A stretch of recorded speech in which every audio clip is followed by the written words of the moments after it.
Hola Tricia y Solange, ¿cómo están? Hola, profe, buenas tardes. ¿Todo bien? ¿Todo bien? Bueno, muy bien. Esperamos un poquito a ver si se unen y empezamos.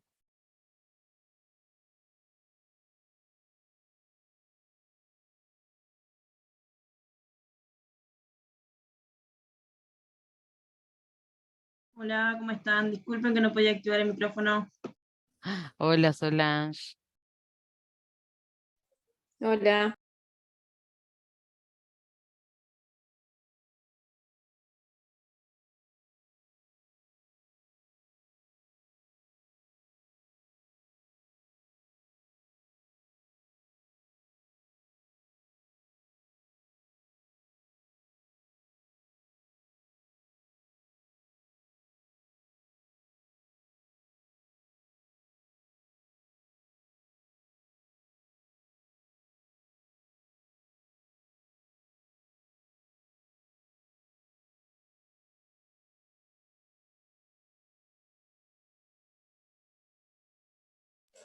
Profe, ya esta semana terminamos las clases con usted. Ustedes saben que ahora María me escribía hace un rato, ¿no? Pero sé que no teníamos, no íbamos a tener, El lunes. iba a estar Andrés dando la parte de salud ocupacional hoy, el viernes y el lunes. Y hoy Andrés no podía, así que seguí yo y para, me dijo que terminan el 15.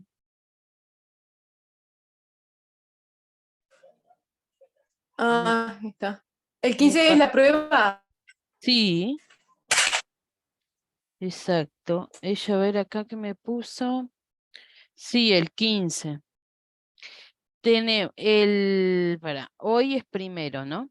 El 3, el 6 y el 8 les va a dar Andrés, que es salud ocupacional, derechos laborales, explotación sexual. Y luego 9, 10, 13 y 15, y ahí ya terminamos. Ahí está. O sea que nos queda la clase de hoy, luego nos quedan 3 clases más y viene la prueba.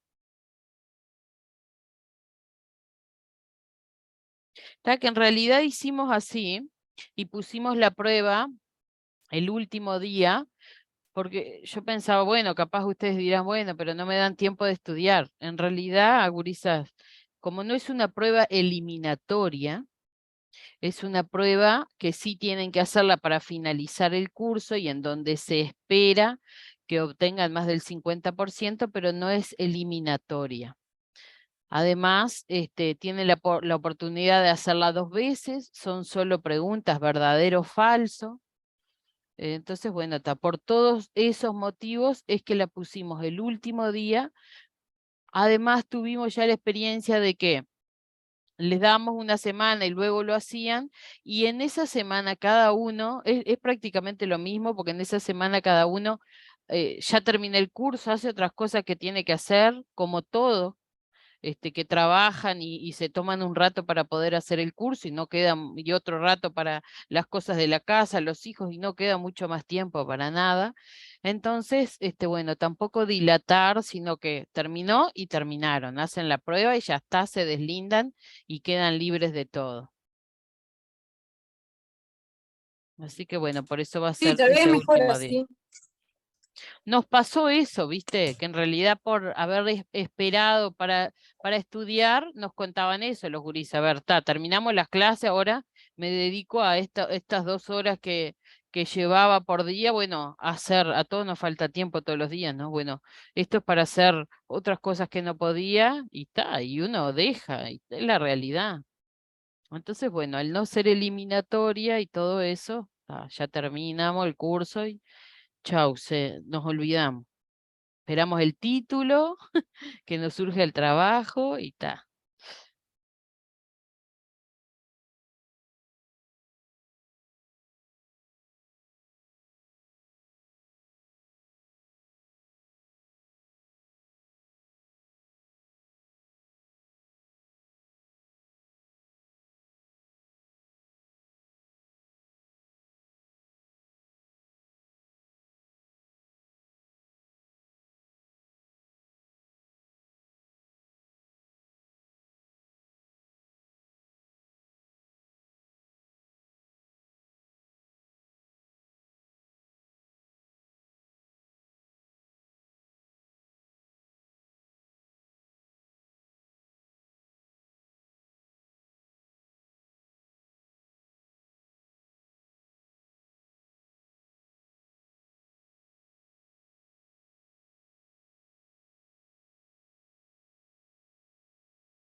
Bueno, chicas, parece que hoy vamos a hacer solo nosotras.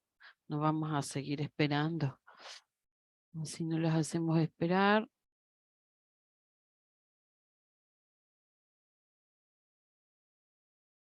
Voy a ir abriendo la clase.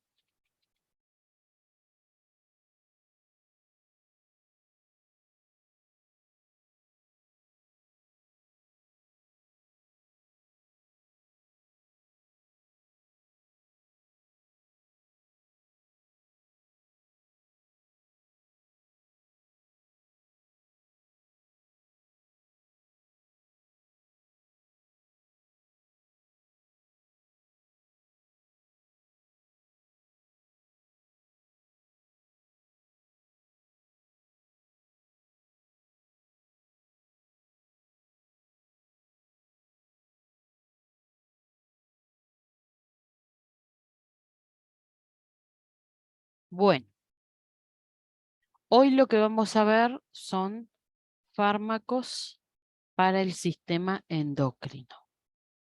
Es cortita también.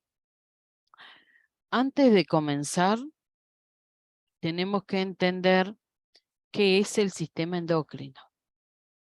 ¿Cuáles son los órganos que integran este sistema endocrino? De manera también muy general. El sistema endocrino está formado por glándulas y órganos que elaboran hormonas y las liberan directamente en la sangre, de manera que lleguen a los tejidos, a todos los órganos del cuerpo. Estas hormonas controlan muchas funciones que son muy importantes.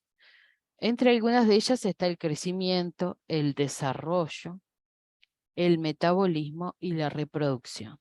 Entonces, a ver, nosotros tenemos órganos o partes en el cerebro, como son el hipotálamo, la pituitaria, los cuales por estímulos, diferentes estímulos, como por ejemplo disminuye la cantidad de determinada hormona en sangre o tiene que liberarse por algún motivo, estos de acá del cerebro le indican, le dan la señal a alguno de estos órganos que ven acá de que tienen que liberar la hormona. Es decir, estos órganos son los que producen la hormona, pero necesitan la orden del cerebro para liberarla. Cuando liberan esas hormonas y las vuelcan en la sangre, cada una va a cumplir con una función distinta. Y dentro de esas funciones, como le digo, tenemos la hormona del crecimiento, hormonas como por ejemplo los estrógenos que intervienen en el desarrollo. Vieron por ejemplo en la pubertad, cuando pasan de ser niños a ser adolescentes, la liberación de hormonas por parte de el aparato digestivo, el aparato reproductor produce diferentes cambios, ¿no? En los varones, que engrosa la voz, que aparecen los vellos, lo mismo en la mujer, que aumentan el tamaño de las mamas, que también aparecen vellos en zonas donde antes no habían. Entonces, todo eso es acción de las hormonas. Por eso es que es tan importante que si esas hormonas no están o se producen en menor cantidad, haya medicación que haga que se produzcan de manera normal, o si la hormona no se produce por algún motivo, como por ejemplo la insulina en un diabético, necesitamos darle esa hormona para que se sigan cumpliendo las funciones en el organismo. Porque si no se cumplen, estamos en un gran problema y ahí entramos en lo que es la descompensación de las enfermedades. Entonces, fíjense que tenemos dentro de nuestro sistema endocrino lo que es el hipotálamo, la pituitaria, el cuerpo pineal, tenemos la tiroides y la paratiroides, el timo, las glándulas suprarrenales o adrenales, los riñones, el páncreas, el ovario, el útero y los testículos. Entonces, vamos a comenzar de a poco hablando de algunos de ellos. Vamos a hacer como también un pequeño repaso para entender luego cómo actúan los medicamentos. Empezamos hablando de lo que es la glándula tiroides. ¿tá? La glándula tiroides está adelante, o sea, en la región anterior del cuello, ¿no? Bien acá debajo del mentón. Está por debajo de lo que es la laringe, que es la garganta, y tiene una función muy importante, y que es la de liberar dos hormonas, que son la hormona T3, cual su nombre es triiodotironina, y la hormona T4, con el nombre tiroxina. Estas dos hormonas tienen funciones bien importantes, y que es regular el metabolismo de todas las células. Es decir, cada célula de nuestro organismo cumple con una función determinada. Pero son como pequeñas máquinas individuales, las cuales hacen su trabajo de manera individual y luego, como cada una de ellas lo hace a la misma vez, es como que todas juntas generan algo. Por ejemplo, necesitamos las células para degradar lo que nosotros comemos. Necesitamos las células para que éstas le brinden energía a nuestro organismo para que cumplan con todas las funciones que tengan que cumplir. Necesitamos las células para transportar el oxígeno. Y así para cada cosa que se les ocurra que hace que ocurre en nuestro organismo para poder funcionar, todo eso es gracias a las células. Estas dos hormonas regulan, es decir, regulan que cada célula haga lo que tiene que hacer y no otra cosa. O sea que sí serán importantes. Y otra cosa fundamental es que estimulan el desarrollo del sistema nervioso del recién nacido. Por eso es que ahora vieron que se hacen las pesquisas, se pincha el talón de los niños y se buscan enfermedades. Una de las que se busca es el hipotiroidismo congénito, una enfermedad que está dada porque la tiroides no produce T4, no produce esta hormona. Y si el niño no la tiene, va a desarrollar un retraso mental, un retardo mental. Por eso es que es necesario, como ven ahí, y les cuento, estimula el desarrollo del sistema nervioso. Si se llega a detectar que un niño tiene hipotiroidismo congénito, inmediatamente se comienza a darle T4 para evitar que en su futuro desarrolle retardo. Por la carencia, o sea, porque no se produzcan, o por la producción excesiva, porque se produzcan de más estas hormonas, vamos a tener dos enfermedades. Cuando la tiroides no produce nada o la cantidad necesaria para poder ayudar al cuerpo, al metabolismo y todo eso, es lo que se conoce como hipotiroidismo. ¿Cuál es la causa? Tenemos de todo tipo.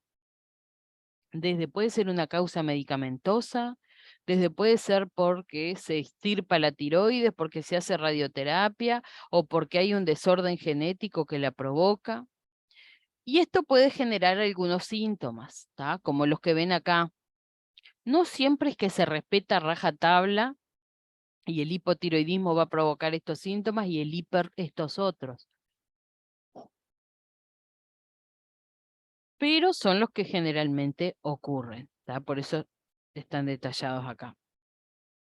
Entonces, si la tiroides no produce hormonas, tenemos la enfermedad de hipotiroidismo que va a provocar problema porque no va a permitir que las células trabajen de manera normal.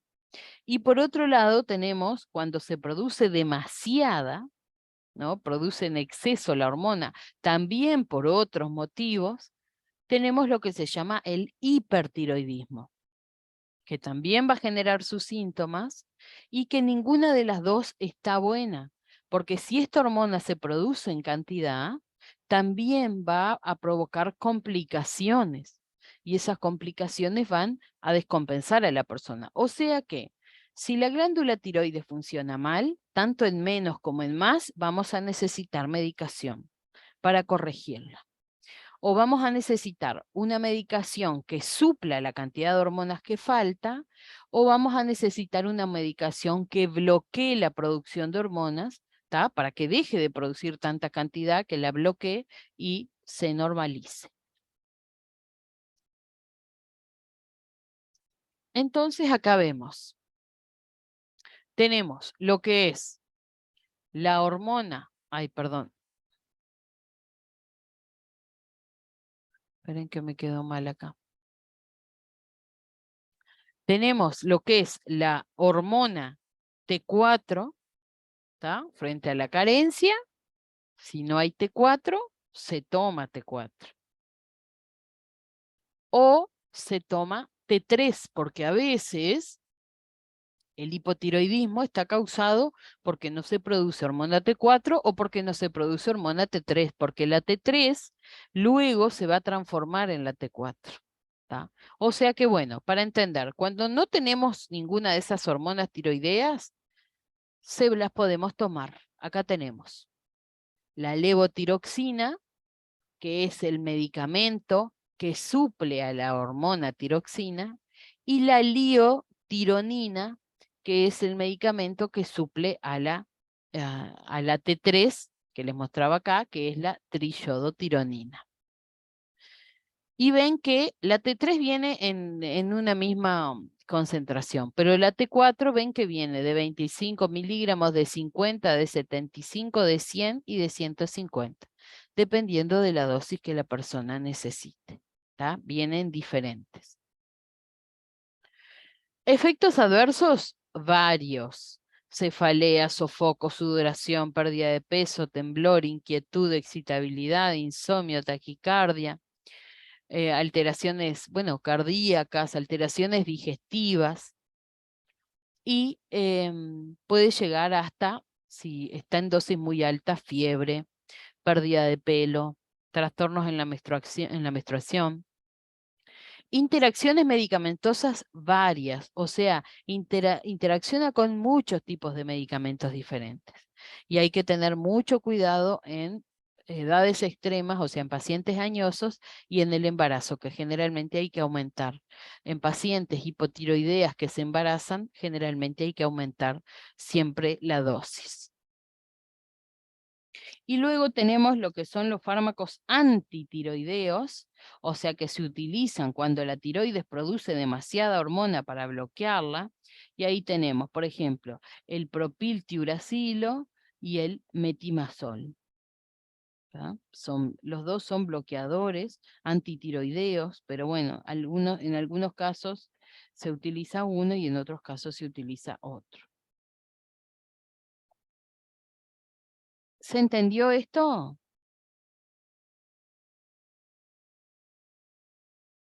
¿O no? No entendieron nada.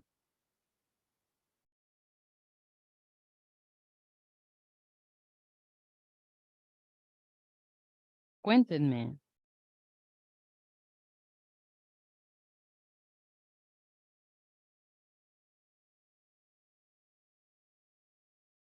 Bueno, no quieren hablar. Bueno, a ver. Acuérdense, nosotros tenemos una glándula tiroides que es la encargada de producir hormonas. ¿Para qué sirven esas hormonas? Para muchas funciones que tienen que cumplirse, que tienen que cumplir las células en nuestro organismo. Si no las tenemos, necesitamos tomarlas. O sea que si no tenemos hormona T3 o T4, viene preparada una fórmula hecha en medicamento, en comprimidos, que las vamos a tomar y vamos a solucionar el problema. ¿Tá? Si no tenemos hormona, con esta medicación suplimos las hormonas y trabaja todo bien.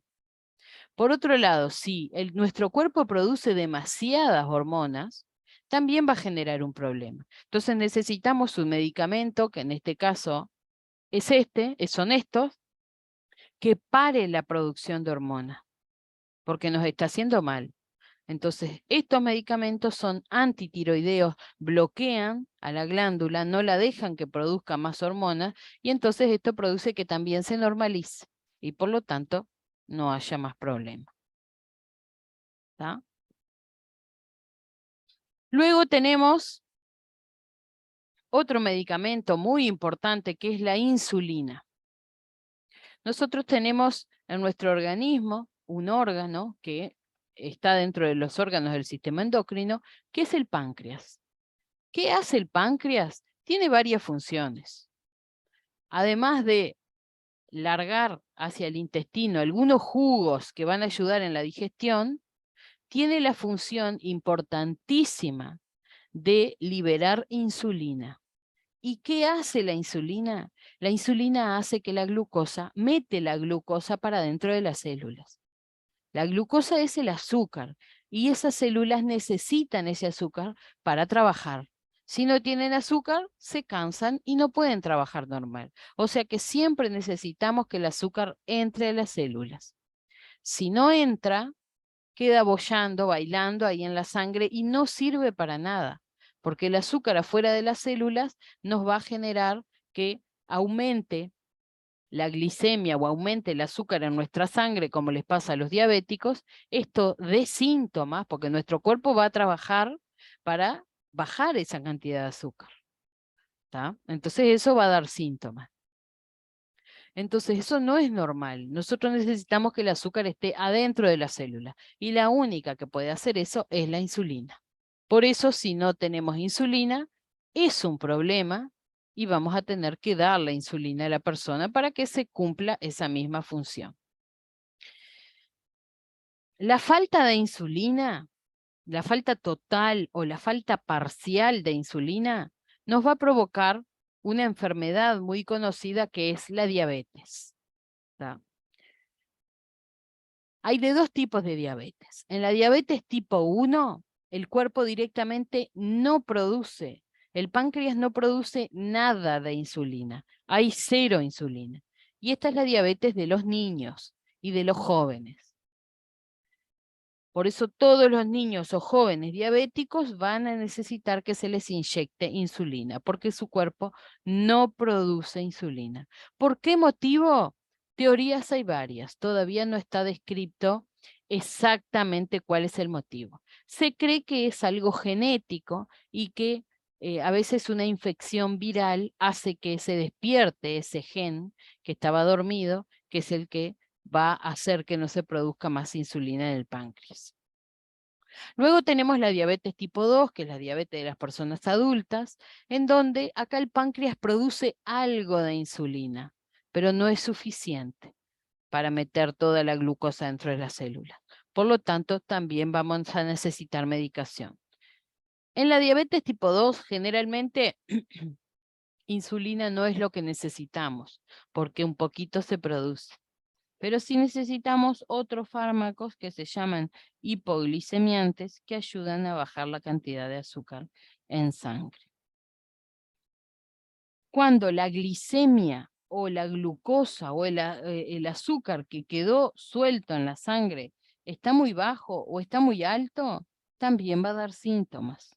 ¿Tá? Cuando está muy bajo, más que nada la persona va a sentirse sudorosa, pálida, media dormida, mareada, va a sentir mucha hambre.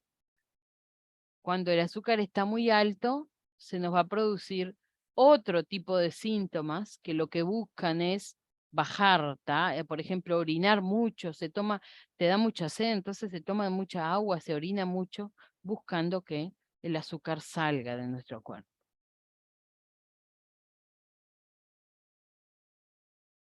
Entonces, cuando tenemos el tipo de la diabetes tipo 1 que no se produce insulina, vamos a necesitar insulina.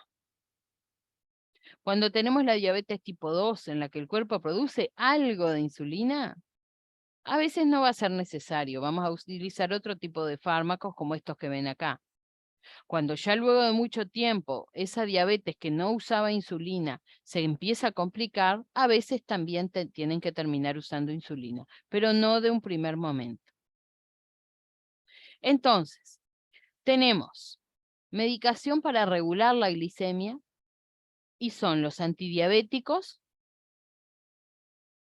¿tá? Para los que los de tipo 2 y la insulina para los de tipo 1. Dentro de estos antidiabéticos, acá les traje 2 ejemplos, que son los más comunes. Tenemos la glibenclamida, que lo que hace es estimular que se libere insulina, porque acuérdense que esto se usa en los diabéticos tipo 2, en donde el páncreas todavía tiene algo de insulina. Entonces la glibenclamida va y le dice al páncreas, larga, larga, larga insulina, y esa insulina va a ir a captar la glucosa, y de esa manera va a bajar el azúcar en sangre. ¿Tá? Por otro lado, además de hacer eso y de pedirle al páncreas que libere insulina, va a ir al hígado y le va a decir al hígado, che, déjate de producir glucosa porque no nos da con lo poco que tenemos.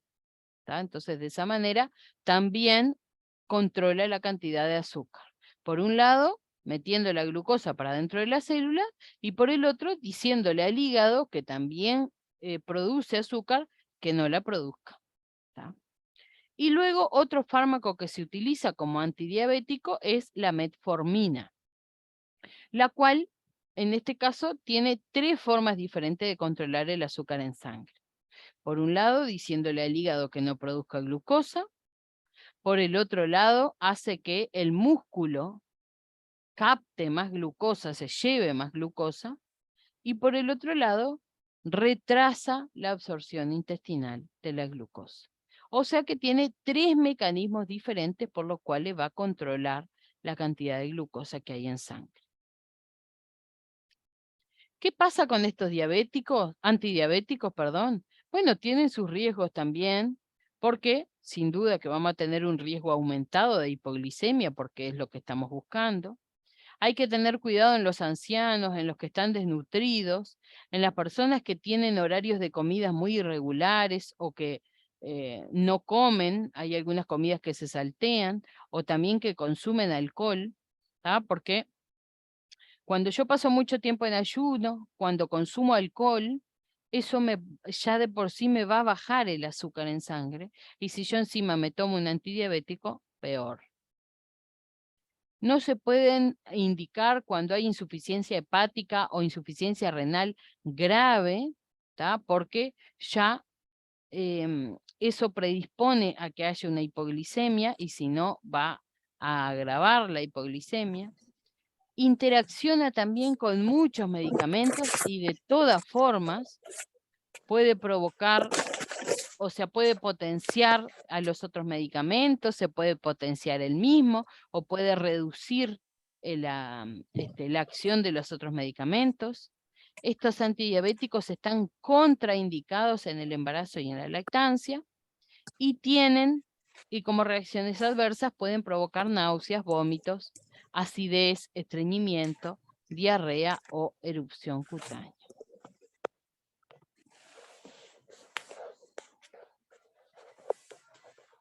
Fíjense, Ulises, que hay alguien que tiene... Ah, Tricia, te quedó el micrófono activado. Bueno, y ahora tenemos la insulina.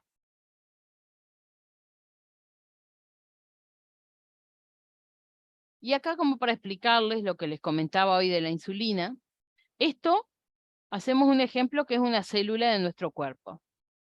¿Tá? Por fuera todo esto rojo es la sangre, porque la célula anda, puede estar en un tejido, puede estar rodeada de sangre. Entonces, si se acuerdan cuando veíamos aquello de la farmacodinamia sobre el receptor, es como que nosotros tenemos el receptor en la célula, ¿no? Viene la insulina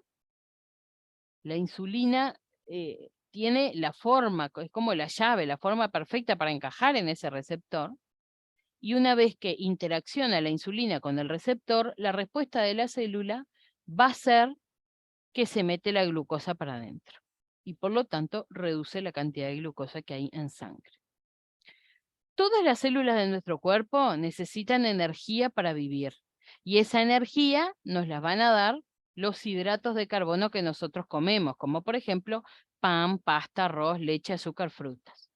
Todo eso que nosotros comemos se descomponen, digamos, se degradan, y de ahí se saca el azúcar. ¿tá? Ese es el azúcar que va a pasar a la sangre y que luego va a recorrer todo nuestro cuerpo para darle a cada célula un poquito de energía, ¿tá? Entonces, las células tienen los receptores, que son como unas puertas, y quien permite que esa energía que necesitan, que va a ser a través de la glucosa, entre a su interior, va a ser la insulina, y solamente la insulina. O sea que la insulina es la que se encarga como de abrir esos receptores para que el azúcar entre a la célula y se utilice como energía. Y de esta manera el cuerpo tiene su combustible, ¿no? Su nafta para poder funcionar, y se va regulando y hace que los niveles de glicemia se mantengan normales. Antes de que se descubriera la insulina, todos los pacientes diabéticos, y más que nada niños, se morían, porque no hay otra forma de hacer entrar la glucosa para dentro de las células. O sea que en todos los diabéticos tipo 1 que no tienen insulina, es fundamental que la tengan, ¿tá? Que se la inyecten, porque si no, se pueden morir. No hay otro tipo de tratamiento, ¿tá? Ahora, en la diabetes tipo 2 tenemos un poco más tiempo porque tenemos insulina, pero no en suficiente cantidad, entonces ahí se van a utilizar los antidiabéticos que les mostraba hoy. Las insulinas tenemos de varios tipos. ¿Y cuál es la diferencia entre cada una de ellas? Bueno, lo que duran, ¿tá? Entonces, tenemos insulinas que actúan de manera muy rápido, otras que actúan de manera lenta y otras que hay una mezcla entre el rápido y el lento, ¿tá? Entonces, por ejemplo, las que actúan rápidamente, fíjense, la cristalina comienza a actuar luego de que se administra media a 1 hora después de haberla administrado. Esta otra, que también es de acción rápida, 5 a 10 minutos luego de haberlo administrado ya cumplió con su efecto. Esta otra entre 10 a 15 minutos, esta otra entre 15 y 30. Luego tenemos un pico de acción, es decir, 1 hora a la que la insulina se encuentra en mayor cantidad en el organismo. Y luego la duración total, a las cuántas horas se elimina. Y estos son los nombres comerciales de cómo vienen presentados. Luego acá tenemos las de acciones lentas, como la NPH, de Temir y la glargina, y la diferencia, lo que dura cada una.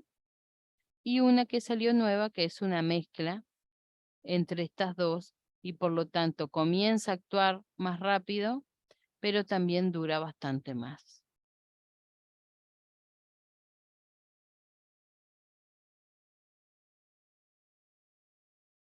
Acá tenemos lo que se llaman los pen, que son lapiceras, parece una lapicera, en donde se les coloca acá adentro el cartucho de insulina y el paciente regula, con esta ruedita regula acá, donde queda indicado en la flecha es la cantidad de hormonas la cantidad de insulina que se van a administrar. Es muy importante cómo se guarde la insulina, si se guarda mal se inactiva. Mientras está cerrada la insulina no tiene por qué estar adentro de la heladera, para nada. Ahora, una vez que se utilizó ese cartucho, sí debe de quedar la insulina en la heladera, ¿tá? Eso es muy importante porque si no, se precipita y no sirve más. Bueno, eso en cuanto a fármacos para el tratamiento de la diabetes. Antidiabéticos, como la glibenclamida, como el esmotrabaí, la metformina, y luego, sí, para pacientes que necesitan insulina porque no la producen, se les puede administrar. Luego tenemos otros medicamentos que son los corticoides. Los corticoides son útiles para tratar muchas afecciones, pero también, ojo con los corticoides durante mucho tiempo porque tienen varios efectos secundarios, ¿tá? Cuando un médico me indica a mí corticoides, pero mi cuerpo ya los está produciendo porque las glándulas suprarrenales ya producen corticoides, pero bueno, no son suficientes, para tratar la afección que estoy pasando. Entonces se necesita una dosis mayor y esa es la que se toma por vía oral o por vía intravenoso también. Entonces, cuando uno toma corticoides, lo que hace es suprimir la inflamación, es decir, en todos los lugares donde haya inflamación en nuestro cuerpo, el corticoide va a tratarlos. Pero, además de hacer eso, de bajar la inflamación, si se da durante mucho tiempo, bloquea mi sistema inmunitario y me deja expuesto a todo, a una gran cantidad de infecciones diferentes. Por eso es que no se da durante tanto tiempo prolongado. Y ahí tienen algunos nombres de los corticoides: betametasona, dexametasona, hidrocortisona y prednisona. Eso en cuanto a los corticoides. Y luego, creo que esto, sí, por último tenemos las hormonas, ¿tá? Que también están dentro de los fármacos del sistema endocrino. En este caso, cuando hay alguna hormona que no se produce por determinado motivo, se las puede ingerir de manera exógena, ¿tá? Es decir, de afuera, en comprimido. Y acá tenemos, por ejemplo, para tratar los síntomas de la menopausia, se brindan estrógenos como el estradiol y el estriol. Tenemos hormonas que sirven como anticonceptivos cuando se asocia estrógeno con otros medicamentos, como por ejemplo estradiol y progesterona, o levonorgestrel y etinilestradiol. Luego tenemos progestágenos para el embarazo, para hacer que se mantenga el embarazo por un tiempo mayor. Y luego tenemos andrógenos como la testosterona, que se utilizan cuando, por ejemplo, el hombre tiene algún tipo de disfunción. Bueno, y es esto, chiquilina. Espero que lo hayan podido comprender, no es difícil, pero por eso, o sea, volvemos a que yo tendría que tener el conocimiento de toda la fisiopatología de una enfermedad para poder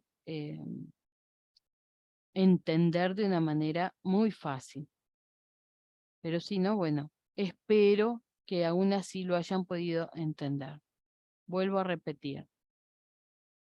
Son hormonas o son fármacos que bloquean alguna hormona. Eso es el tratamiento de los fármacos, el tratamiento de este tipo de enfermedades con este tipo de fármacos que son hormonas. O sea que T3, T4 son hormonas.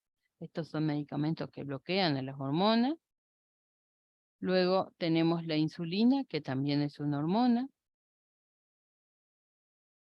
Los fármacos hipoglucemiantes, ellos sí que no son hormonas y que van a provocar que baje la temperatura por otros mecanismos, que baje la cantidad de glicemia por otros mecanismos.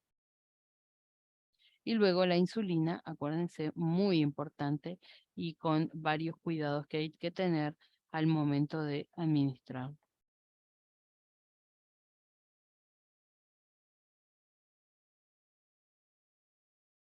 Y bueno, por aquí terminamos.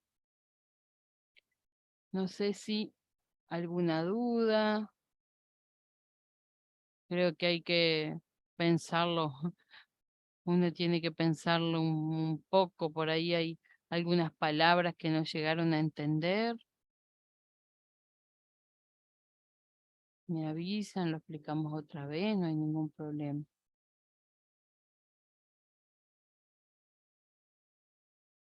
Voy a ir pasando la lista.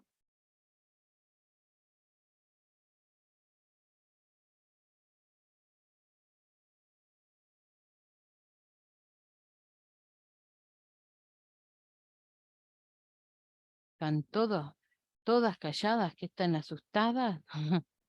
¿Les pareció muy complejo?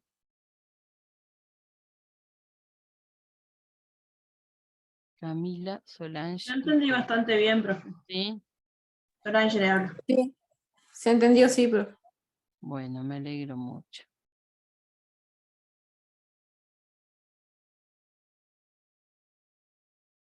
Bueno, muy bien, chicas.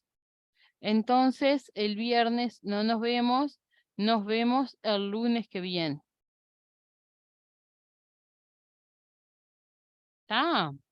Que pasen muy Bien, que bien. pasen bien. Bueno, nos Chao. vemos. Chao. Chau, chau. Chao.